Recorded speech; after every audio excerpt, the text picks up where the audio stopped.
జిల్లాలో mining mafia రోజు రోజుకు పేటరేకపోతుంది. సుమారుగా 2-3 సంవత్సరాలు అవుతున్నా సరే ఆ ప్రజా సమస్యలు ఇంతవరకు కూడా ఏ ఒక్క అధికారి కూడా పట్టించుకోవట్లేదని, కలెక్టరేట్కి వస్తున్నప్పటికీ కూడా ఎవరు పట్టించుకోవట్లేదని ఆవేదన వ్యక్తం చేస్తున్నారు. ముఖ్యంగా ఇదే సమస్యపై గత 2 సంవత్సరాలుగా కలెక్టరేట్ కానీ, ఎంఆర్ఓ ఆఫీస్ చుట్టూ కానీ, పోలీస్ స్టేషన్ చుట్టూ కానీ తిరుగుతున్న మా సమస్యను పరిష్కరించట్లేదు. అయ్యా మహాప్రభు ఏదో ఒకటి చెయ్యండి అంటూ కూడా హరిజన గిరిజన దళిత వర్గాలకు సంబంధించినటువంటి నేతలు ఆ ప్రజలంతా కూడా ఆవేదన వ్యక్తం చేస్తున్నారు. ఇదే సందర్భంలో చూసుకుంటే విజయనగరం జిల్లా జామి మండలం ఆ పరిసర ప్రాంతాల్లో ఉన్నటువంటి గ్రామంలో ఉన్నటువంటి నిర్వహిస్తున్నటువంటి మైనింగ్ అంతా కూడా ఒకేలా జరుగుతుంది. ఇచ్చిన పర్మిషన్లు ఒకటి, చేస్తున్న పనులు ఒకటి. దీనికి సంబంధించిన ఏ ఒక్క అధికారి కూడా పట్టించుకోవట్లేదంటూ కూడా ఆవేదన వ్యక్తం చేస్తున్నారు. ఇదే గ్రామంలో మనతో పాటు ఉన్నారు. చెప్పండి, ప్రధాన సమస్య ఏంటి? అసలు ఏ గ్రామం నుంచి వచ్చారు? ఏ మైనింగ్ కంపెనీ మీకు ఇంత తీవ్రంగా ఇబ్బందులకు గురి చేస్తుంది? ఎన్ని సంవత్సరాలు బట్టి మీరు ఇబ్బందులు ఎదుర్కొంటున్నారు? జామి గ్రామం, జామి మండలం, మాధారాయమెట్ట కాలనీ. కలెక్టర్ నాగిరెడ్డి గారు ఉన్నప్పుడు ఆయన మంచి సహృదయంతో కట్టినటువంటి మోడల్ కాలనీ. ఆ రోజుల్లో మా అందరికీ అక్కడ జీవన భృతి ఉండేది. ఈరోజు ఈ హెవీ మెషినరీ వచ్చిన తర్వాత జీవన భృతి లేదు సరికదా. మా పనుల మీద మేము అక్కడి నుంచి మైగ్రేట్ అయిపోతూ వెళ్ళిపోతూనే ఉన్నాం. కానీ వాళ్ళు చేస్తున్నటువంటి ఎక్సెసివ్ మైనింగ్ వల్ల వస్తున్నటువంటి విపరీతమైనటువంటి ధూళి దుమ్ము పొల్యూషన్ వలన గతంలో 11 మంది చనిపోయారు. కిడ్నీ వ్యాధులు, శ్వాసకోశ వ్యాధులు. ఈ మధ్య మెడికల్ అండ్ హెల్త్ ఆఫీసర్ గారు అక్కడ మెడికల్ క్యాంపులు పెట్టారు 3-4 నెలల్లో. ఇంకా 9 మందికి సీరియస్గా ఉంది అన్నారు. అలాగే ఉన్నాం మేము. దీని మీద ఏం చేశారు అని గత 2 సంవత్సరాలుగా అడిగితే వాళ్ళు ఇచ్చినటువంటి అన్ని తప్పుడు నివేదికలు ఇవన్నీ అన్నీ బాగానే ఉన్నాయి. అన్నీ బాగానే ఉంటే మరి ఎందుకు చచ్చిపోతున్నారు సార్ అని అడిగితే, మిమ్మల్ని బొక్కలో వేస్తాం బాయ్, ఏంటి ఆశలు వేస్తున్నారు, కొన్ని బొక్కలో వేసేయండి సార్, దయచేసి మమ్మల్ని బొక్కలో వేసేయండి, లేదా మా కాలనీ అయినా ఖాళీ చేసేయండి, లేదా ఆ క్రషర్నైనా అక్కడి నుంచి మోయించండి. మనిషి తర్వాతే ఈ ఆధునికత ఇవంతానా. ముందు మనిషి ఉండాలి కదా. మనిషి అక్కర్లేదు అనుకుంటే మీ ఇష్టం వచ్చింది ఏదో చెయ్యండి. దయచేసి ఏది ధర్మం అయితే చేయండి. మీ ఉద్యోగాలు మీరు చేయండి. చట్టపరంగా మా మీద చర్యలు తీసుకోండి మేము తప్పు అయితే.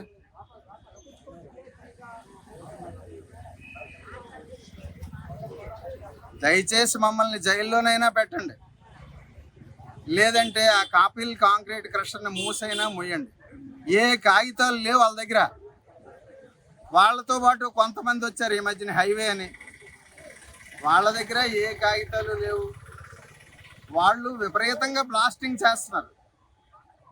ఎక్స్ప్లోజివ్ డిపార్ట్మెంట్ని అడిగితే వాళ్ళు ఏమనరు, పోలీస్ డిపార్ట్మెంట్ని అడిగితే వాళ్ళు ఏమనరు, తహసీల్దార్ గారి దగ్గర ధర్నా చేస్తే ఆయన ఏమీ అనరు. కనీసం వాళ్ళ కబురు పెట్టరు. కనీస ధర్మం.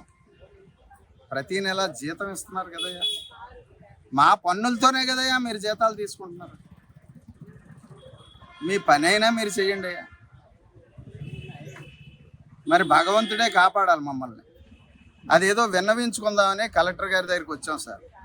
మీ ద్వారా కలెక్టర్ గారికి, ఎస్పీ గారికి విన్నతి, దయచేసి మమ్మల్ని జైల్లోనైనా పెట్టండి. టైంకి తిండి ఉంటుంది, బతికుంటాం మేము. లేదంటే వాడిని అక్కడి నుంచి ఖాళీ చేయించి ఇంకో దగ్గర పెట్టమనండి, వాడిని బ్రతకమనండి. మేమేం వాడిని బ్రతకొద్దని అన్నాను, వాడిని కూడా బ్రతకమనండి, మమ్మల్ని బ్రతకనేయండి. దయచేసి మాకు ఈ సాయం చేసి పెట్టండి.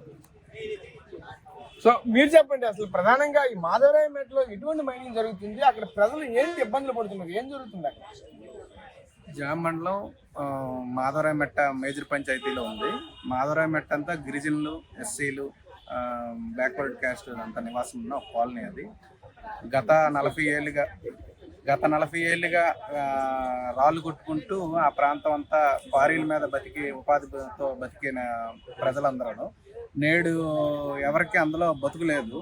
పైగా ఇప్పుడు కపిల్ కాంక్రీట్ అనే స్టోన్ క్రషర్ అనేది మాధవరాయ మెట్టకి చాలా నియరెస్ట్గా, కాలనీకి చాలా దగ్గరగా ఉంది. జిల్లాలో ఎక్కడా కూడా అంత నియరెస్ట్గా క్రషర్లు ఉండవు, ప్రజలకు దూరంగానే ఉంచుతారు.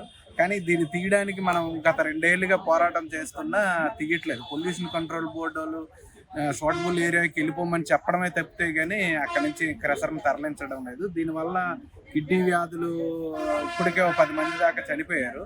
ఈ మధ్యకాలంలో డిఎండిహెచ్ఓ గారు మెడికల్ క్యాంప్ పెట్టి పరీక్షలు చేస్తే మరో 9 మందికి సీరం క్రియేటిన్ లెవెల్ తేడాలు ఉన్నట్టు గుర్తించారు.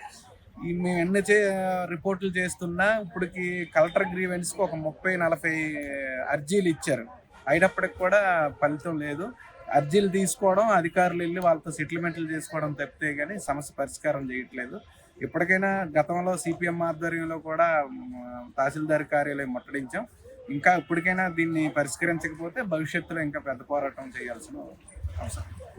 అమ్మా, మీరు మాధవరాయ మెట్లోనే ఉంటున్నారా? ఈ రోజు ఈ మైనింగ్ వాళ్ళు ఎటువంటి ఇబ్బందులు ఎదుర్కొంటున్నారు? మీకు ఎటువంటి సమస్యలు వస్తున్నాయి? ఎటువంటి ఆరోగ్య సమస్యలు వస్తున్నాయి?